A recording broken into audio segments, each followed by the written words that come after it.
Yan, sumainyo ang kapayapaan ng Diyos. Muli sa awat tulong ng Diyos ay may panibago na naman tayong episode ng Ang Dating Landas. Muli, para hindi na tayo makapagtagal sapagkat lumalalim na rin ang gabi at galing pang Nueva Ecija ang ating bisita o special na bisita o convert, na apologist. Evangelist at apologist ng Grabe, SDA. evangelist at apologist ng SDA, bro. SDA. Si Bro Noel Ramos. Bro. Na dating kasamahan ng isa daw theologian ko, no? Na hindi ko na, kilala ko rin yun eh. Pero wag na lang natin atakin sapagkat kung inaatake niya akong personal, hindi natin siya atakihin ng personal sapagkat ang sabi ni Apostol Pedro sa 3:9 ng unang Pedro, basahin natin, huwag gantihin ng masama na sa masama at alipusta sa alipusta kundi pagpapala. Kaya pagpapala na lang. Kaya sa gabing ito, kidlatan na kami kung kami magsisinungaling. Mamatay na siya kung siya'y magsisinungaling. Dahil alam naman natin ang kasinungalingan sa 8:44 ng 1, abay hindi nasang galing sa Diyos ito kundi sa demonyo. Basahin natin. Kayo'y sa inyong amang dyablo! At ang mga nasa ng inyong ginagawa o nasa ng inyong ama ang inyong ibig gawin. Anong klase yun? Siya'y mamamatay taubot pa ng unat sinungaling. Kaya kung nagsisinungaling tayo dito sa platapormang ito, sa episode ng Ang Dating Landas na ito, wag na lang sana tayo magising sa ating pagtulog sapagkat kasinungalingan ito. Kidlatan na lang tayo dito ngayon. Bro. Mamatay na lang sana tayo kung tayo nagsisinungaling sapagkat yan ay hindi ko maiinda. Bakit? Dahil yan ay nasang hindi galing sa Diyos kundi sa demonyo. Kaya mga kapatid, bago tayo makapagpasimula, ano bang purpose ng Ang Dating Landas? Bago natin interviewin, bagamat marami kasing namamaratang sa atin na ang dating landas daw ay naninirang puri. At kahit kailan, hindi mo na pwedeng siraan ng sira eh. Sinasabi ko lang yung kasiraan nila. Pinupuna ko lang. Dahil pag yung kasiraan nila, ipinangaral pa nila, abay makakahawa na yun. 15:33 ng unang Korinto. Huwag kayong padaya, ang masamang kasama sumisira ng magandang ugali. Ayun naman pala eh. Ano ba yung manifestasyon ng masama? Yung sira. Yung sira, yung tuktok. Hindi ko lang papangalanan kung sino yun. Marami yun eh. Kadalasan yung mga nasa comment section ng mga tumututol, yung mga sira tuktok nun eh. Kaya, ano ba purpose ng Ang Dating Landas? Isa itong plataforma kung anong ginagawa ng mga apostol o isa sa uri nila ng pagbasa sa Biblia na mababasa natin sa sulat ni Pablo sa 3:16 ng ikalawang Timoteo na ang mga banal na kasulatan na kinasihan ng Diyos ay mapapakinabangan rin naman sa pagtuturo, pagsansalat, pagsaway. Yun ang purpose ng Ang Dating Landas. Nagtuturo, nagsasansalat, sumasaway. Dahil meron tayong tinatawag na spiritual warfare eh. At alam mo naman rin nyo, kapatid na Bro. Noel. At yun yung mababasa natin sa sulat rin ni Apostol Pablo. Dahil lahat naman ng sulat ni Pablo, hindi naman writings ni Ellen G. White yun. Writings ni Manalo si Pasibu yun. Utos ng Diyos yun. Absolutong katotohanan yun eh. 14:37 ng unang Korinto. Kung iniisip ni naman na siya'y propeta o ayon sa Espiritu, ay kilalanin niya ang mga bagay na sa inyo isinusulat ko na pawang utos ng Panginoon. At sa halimbawa doon, ikalawang Korinto 14:5, na ang aming pakikilaban ay hindi laban sa laman. Kaya para hindi na tayo magtagal pa sapagkat lumalalim na rin ang gabi, kamusta nga pala kapatid na Noel? Saan ka nang galing? Okay lang ako, bro. Galing ako Nueva Ecija. Grabe, Galing kang Nueva Ecija at hindi na natin maitatanong, ikaw ay galing sa SDA, bro. o Seventh-day Adventist na bro. itinayo ni Ellen G. White. O huwag niyong itanggihan, nasa Google yun eh. Who is the founder of Seventh-day Adventist? Ellen G. White. At doon sa nakalagay sa Seventh-day Adventist Belief, 27 Fundamental Doctrine, sa pahina 227, the gift of prophecy was active in the ministry of Ellen G. White. One of the founders. At ang ibig sabihin ng founder sa diksyonaryo, nagtatag. Therefore, ang nagtatag ng Seventh-day Adventist si Ellen G. White. Huwag naman nila i-deny yun, Google na nagsasabi. Biblia na rin nagsasabi na bula ang propeta ito ayon sa 2:12 ng unang Timoteo. Ngayon, kapatid na Noel, ano ba yung mga naging karanasan mo o yung sabihin na nating bangungot mo sa Seventh-day Adventist nung ikaw ay apologista? Kasi apologista ka na, tapos Evangelist ka pa. Ngayon, pag-usapan muna natin yung mga sigalot, pero wag na lang tayong mag-drop name, sapagkat maaari tayong ma-libel. At kung tayo nagsisinungaling, kidlatan na sana tayo. Bro. Hindi na sana tayo magising kung tayo nagsisinungaling, sa plataforma na ito. Bro. Ngayon, kapatid na Noel, nung ikaw ay kaanib sa SDA, naramdaman mo ba yung pag-ibig ng Diyos at pag-ibig ng mga kapatid mo sa pananampalataya? Yes or no? Bro. No, sige, bakit? Kasi ganito yung bro eh. Nung ako'y kasalukuyan nagdodoktrina pa lang, yung district pastor madalas kong kasama, bro. So, okay siya bro nung umpisa, siya nag-aatid sundo sa akin, yung elder ang nag-aatid sundo rin sa akin, pero yung head elder bro, nag-aatid sundo sa akin, bago nagba-Bible study kami. Mm. Inaaya nila ako na mag-Bible study, manghikayat ng miyembro para dumami, ano bro? Kasi nagkaroon kasi ng problema yung church nila ron, namunti sila eh. Tapos bro, nung tumagal-tagal bro, nagbago na lahat bro, nung natapos yung event. SDA. Ano bang klaseng event yun? Yung harvest ba yun? Harvest Ay, 2025 yun bro eh. 2025 ng harvest. O sige, maaari mo bang ikwento na yung mga pakikitungo ba sa iyo ng kapatid, gano'n rin ba yung pakikitungo sa iyo ng SDA? Anong pinagkaiba ng mga kapatid dito sa tunay na simbahan o Iglesia Katolika at doon sa mga kapatid sa Iglesia Sabadista? Dito bro sa Katoliko bro, talagang may batian eh. Pag Amen. nakita mo bro, no? Mm. Talagang hindi ka pababayaan eh. Iga-guide ka pag bago ka, no? Mm. Tapos hindi ka hatulan. Kasi ang may karapatan lang naman humato, ang sabi nga ni Pablo, ay ang Diyos. Bro. Hindi naman si Mrs. White na pinagbabawalan kayo magkape, no? Tsaka, speaking of pagbabawal, maski baboy ipinagbabawal sa inyo. Bro. Kaya nga meron kaming munting sorpresa sa iyo kung talagang kanina kasi nabautismohan ka na, nakatanggap ka bro. na ng sakramento ng binyag o sakramento ng bautismo. Therefore, yung original sin mo, nalinis na gaya ng sabi ni Pablo sa 22:16 ng gawa. Hugasan mo ang iyong mga kasalanan na tumatawag sa kanyang pangalan sa papaanong paraan. Sa 28:19 ng Mateo, sa pangalan ng Ama, Anak at Espiritu Santo. Pero, i-clarify ko lang, totoo ba yung doktrina ng Seventh-day Adventist na magbautismo sa pangalan ni Ellen White? Wala bro. Talagang ang sulat kasi ni Ellen G. White bro mas sinusunod nila kaysa Biblia. Talagang aral ng tao, ano? At yun ay nasa 17.5 na Jeremias. At meron kaming munting sorpresa sa'yo. Ito ay itutok natin sa camera. Ay, pork sisig. Ayan. Hindi, kasi mortal sin kay Ellen White na kumain ka ng mga nilinis na ng Diyos. Sapagkat ang bro. sabi nga sa unang Timoteo 4:4, lahat ng nilikha ng Diyos ay nahugasan. Nakasama baboy ito. Huwag mo naman sabihin yung baboy, nilikha yung sarili niya. Siyempre, ang lumikha sa baboy, yung Diyos na gumagawa sa 2:13 ng Pilipos. At meron rin tayong, bukod sa pork sisig, pakipatong na lang, meron rin tayong special dinugan, wala lang puto, ano? Ayan, kasi mortal sin yan sa mga sekta ngayon eh. Bro.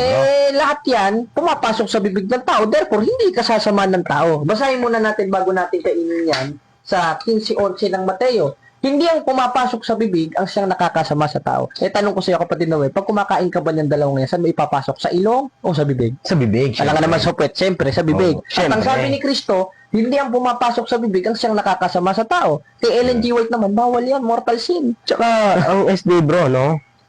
Sorry mga kapatid, ano? Pero ito ning totoo bro Pagkakataon ko na ito para sabihin talaga malaking katotohanan. Pero bago yon kapatid, kasi mainit-init eh. Palamig ko muna, may ano dyan, ito muna unahin mo, pork sisig. Pork sisig mga Nabili kapatid, namin yan para sa'yo. Pork Yeah. sisig, yan. Kainin mo nga bro Noel. Ayun no? Anong lasa? Ang sarap bro. Ay, yung dinugan, testing mo rin yung dinugan. Pork tong dinuguan bro Paborito mo yan eh, no? Paborito ko to bro. Ayun. Ngayon, bale, ilang buwan ka na hindi nakakain ng ganyang kasasarap na putahing nilikha ng Diyos, ano? Ako bro kasi, nung ako SD, kumakain talaga ako ng baboy Ayun! Wow! Kahit nung umanib ako bro.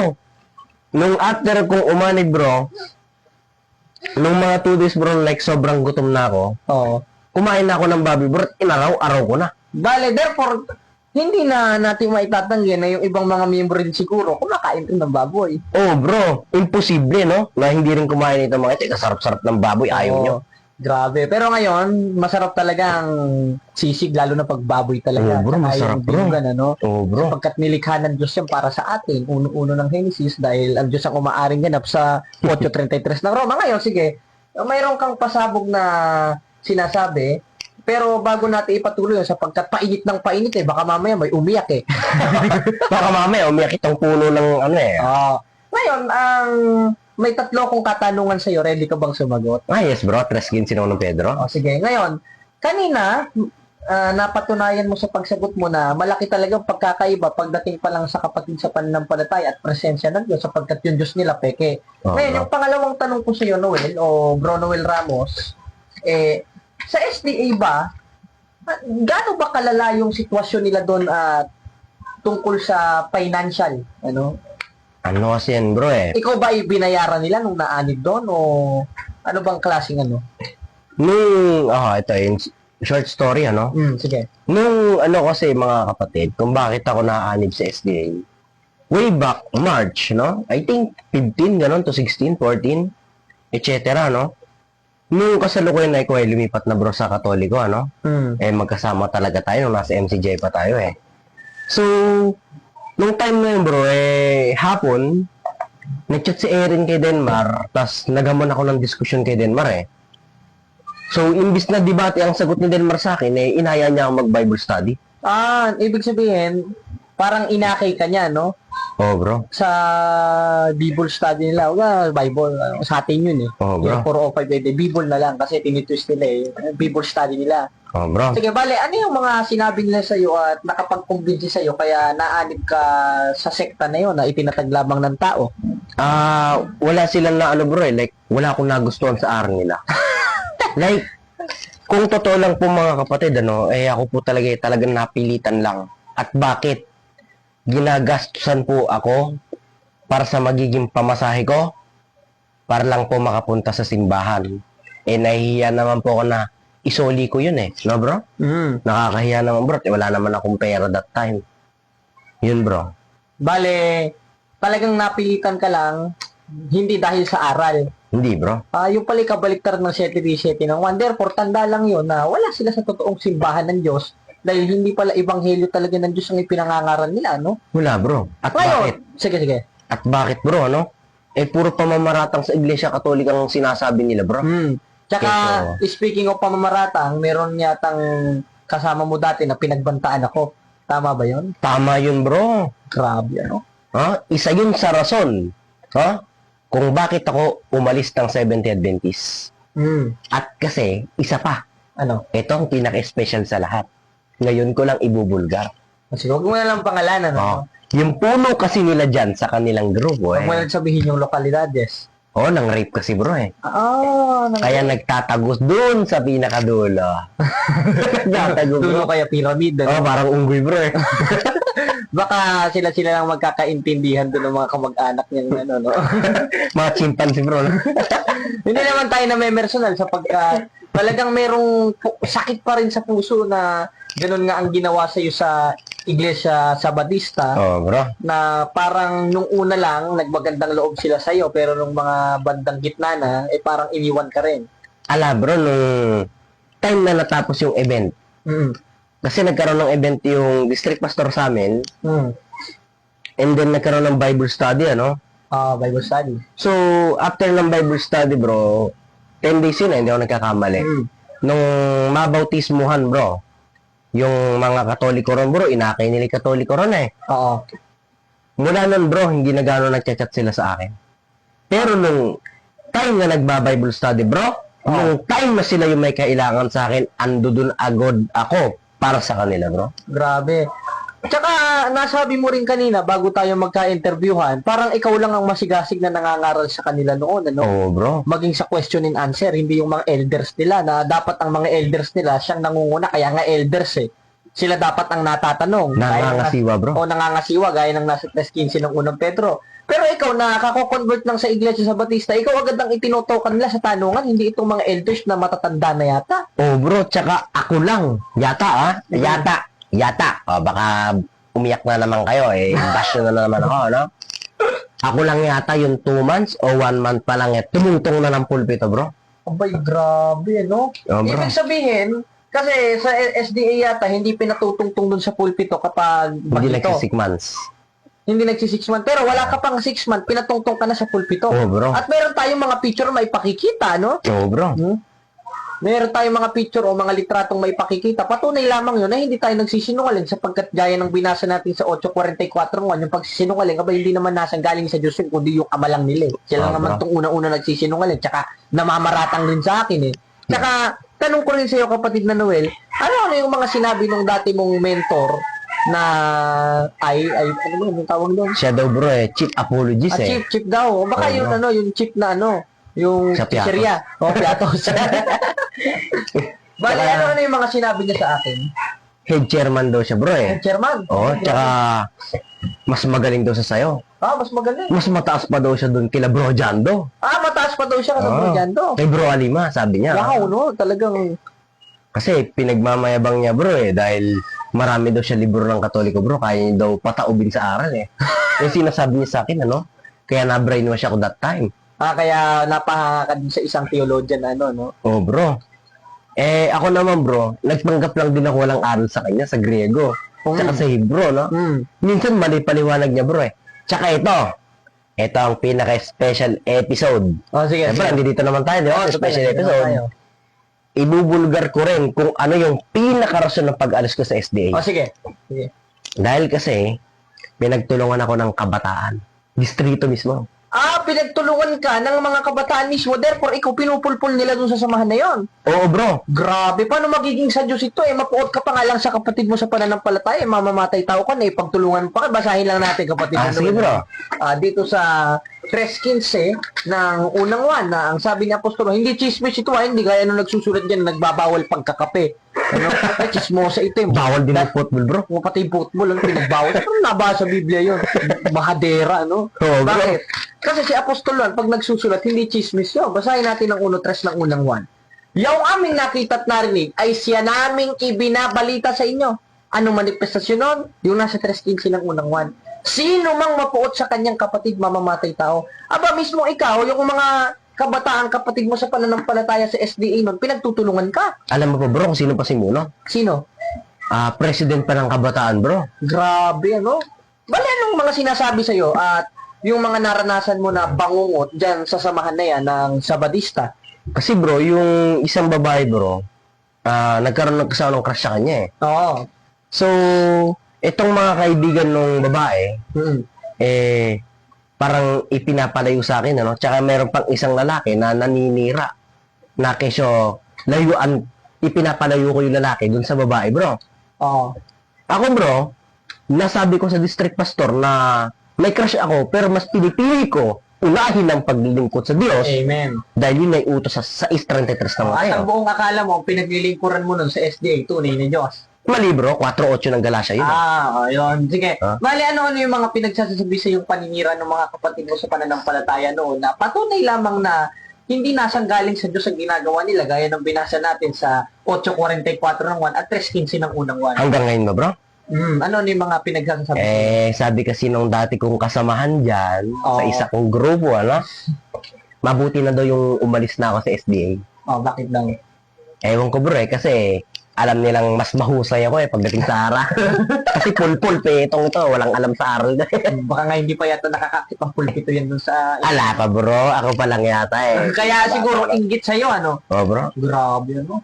Talagang, diyan pa lang malalaman na isang kabataan lang pala ang parang naging pulpul yung mga elders nila dahil sa isang kabataan. Biruin mo, ikaw lang pala ang sumasagot sa mga question and answer doon. Tsaka ito pa, Sige.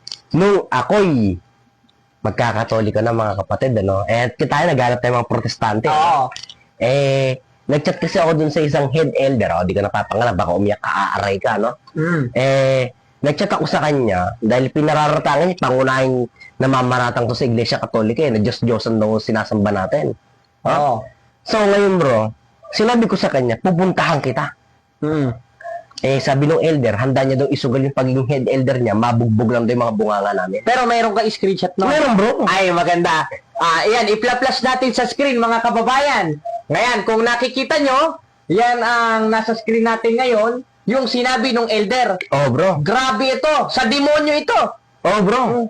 Sa demonyohan yan. Hindi sa Diyos na samahan yan. Hindi sa Diyos yan.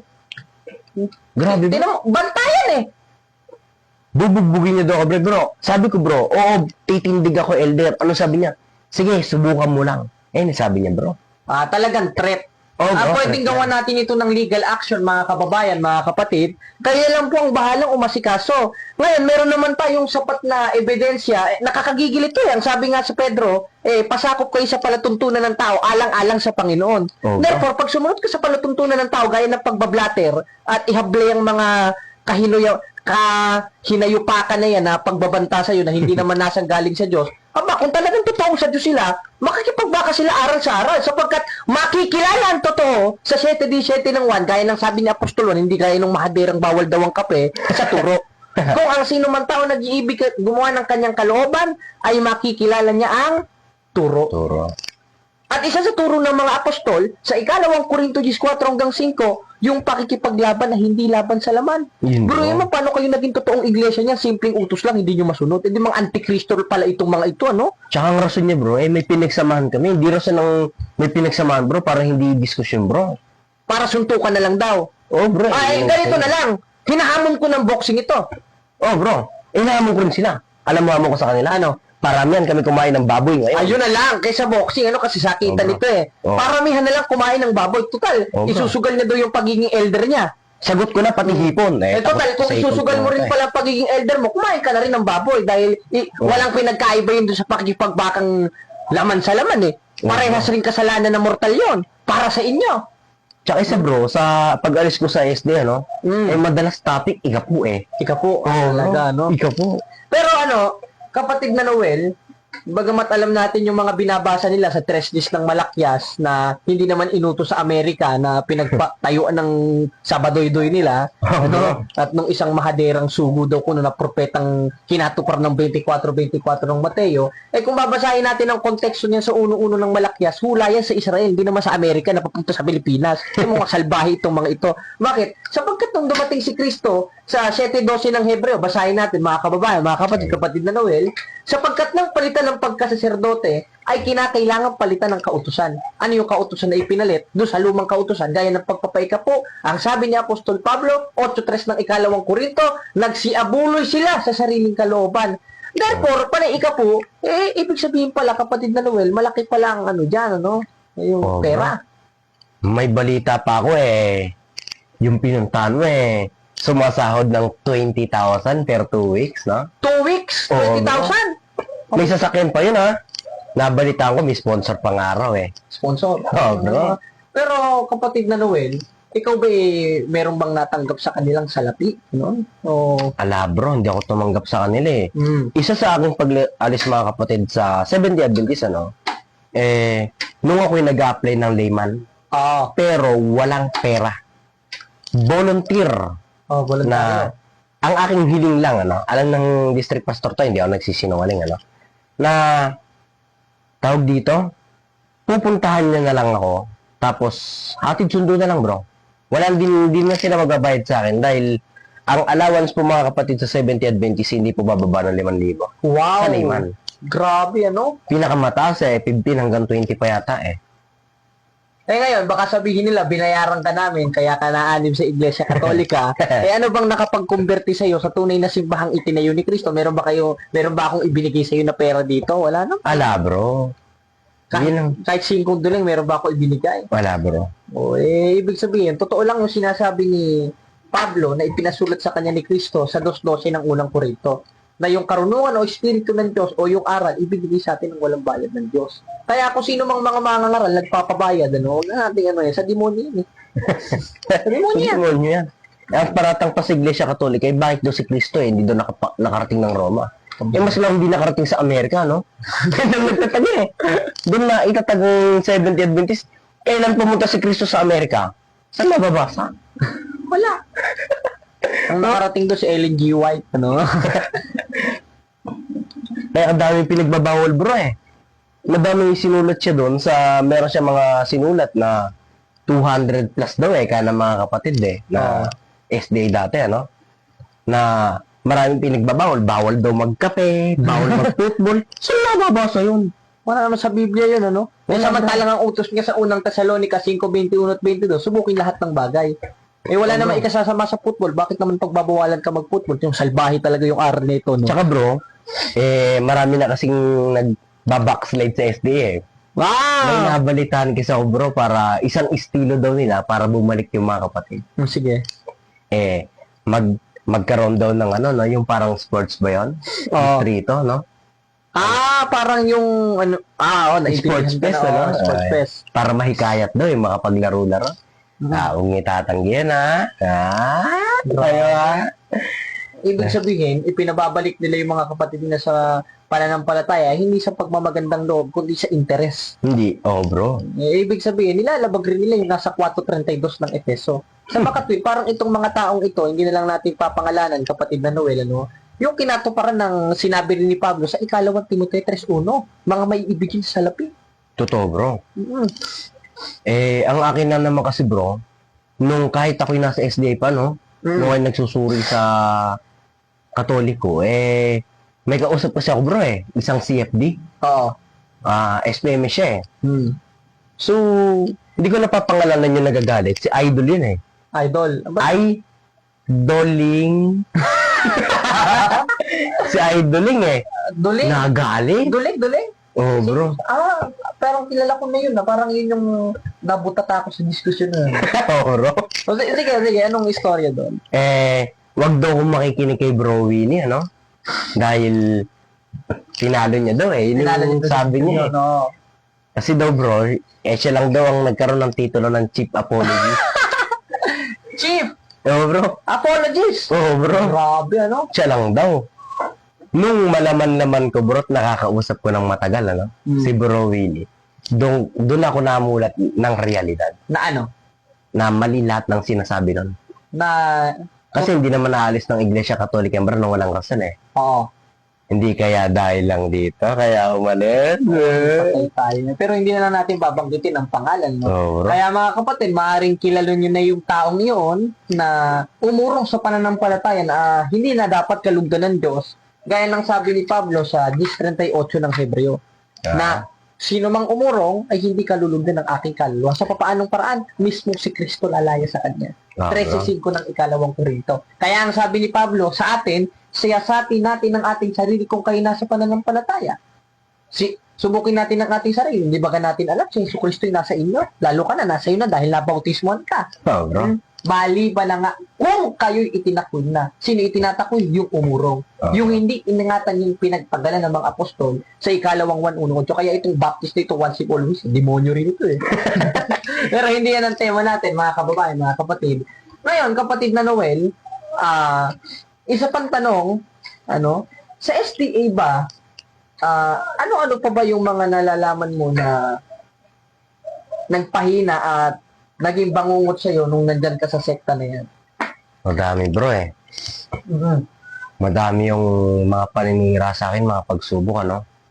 Kasi nung ako'y ginamit lang ako, bro, ramdam ko, Oo. Kasi, bro, kung hindi ako ginamit, di sana hanggang ngayon, bro, pinupuntahan pa rin ako sa amin, ano? Isinasama niya ako sa kanyang pangangaral. Nung tumagal, bro, wala na, talaga alam mo, pero parang after ng event, wala na talaga. Wala na. Kumbaga, pinabayaan ka na. At meron ka pa nga nasabi sa akin kanina, pinabababa ka sa pulpito.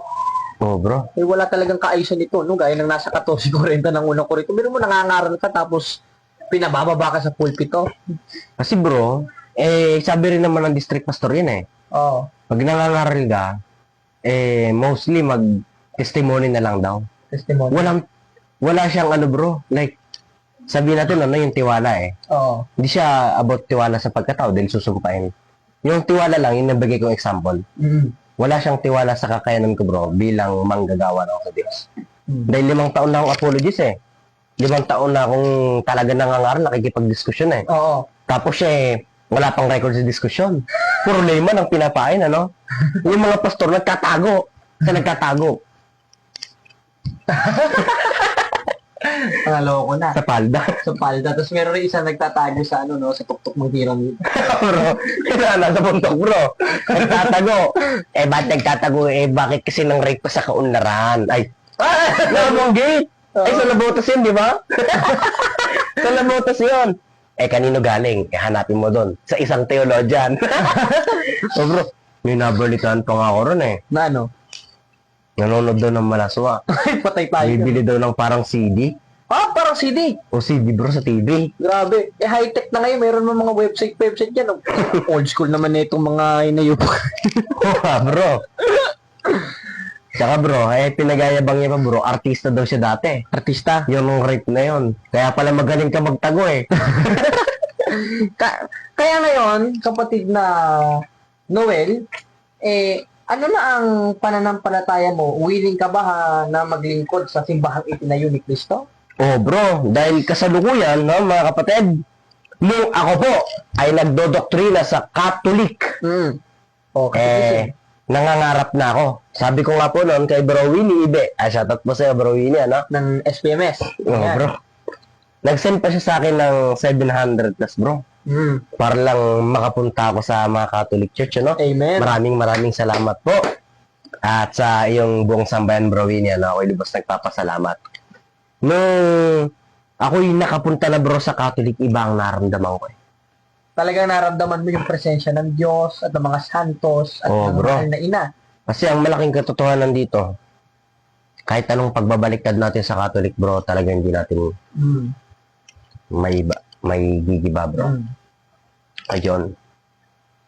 Tapos, ngayon, kapatid na Noel, yung mga ilang katanungan na naiiwan pa na maaaring ika-confuse ng mga kapatid, ikaw ba talaga ay seryoso na sa iyong pagbabalik sa Iglesia Katolika hanggang kamatayan? Seryoso, bro. Handang makipagbaga! Amen. 9:29 ng gawa na nangangaral na may katapangan sa pangalan ng Panginoon, datapwat nakipagtulig saan siya sa Hudyo Grego, datapwat pinagpipilitan siyang patayin. Naku, kaya pala ang laki ng hinayang sa iyo ni, nila idol.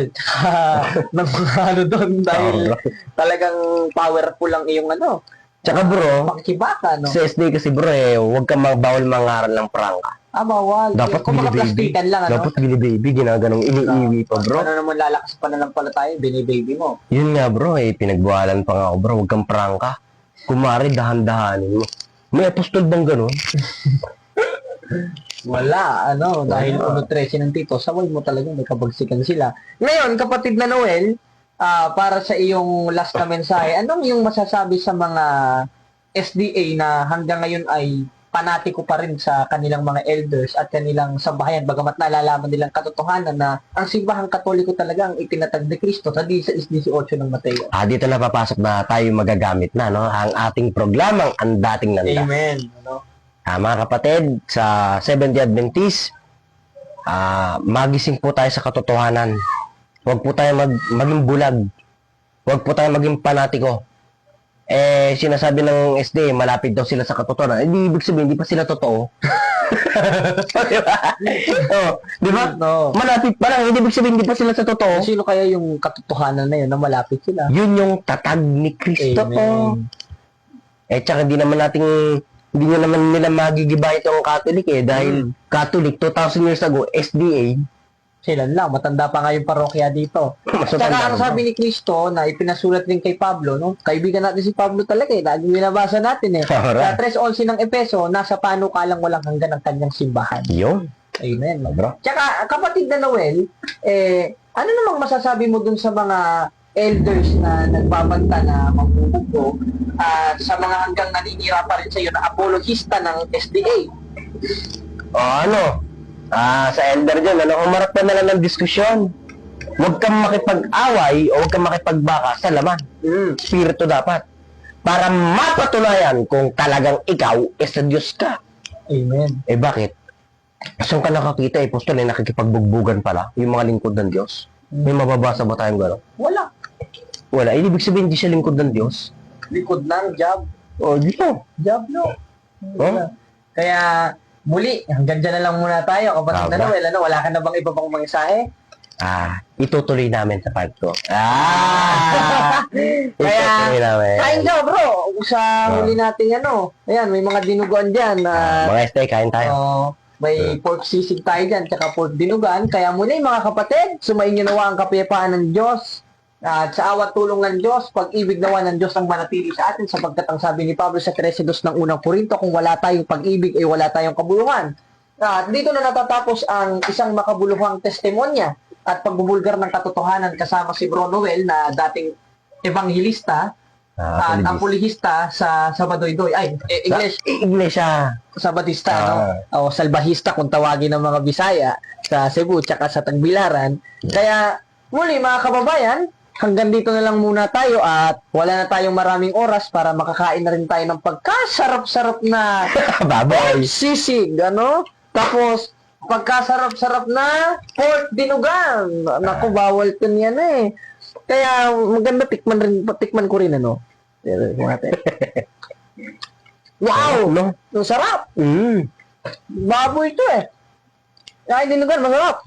Kaya, muli mga kapatid, hanggang dito na lang ulit tayo at dito nagtatapos ang ating testimony night o morning, afternoon, etc. kung anong oras mo nakakarating ito at salamat sa Diyos at Viva Cristo Rey! Viva Cristo Rey! Proteo et Ecclesia. Salamat sa Diyos. Okay na.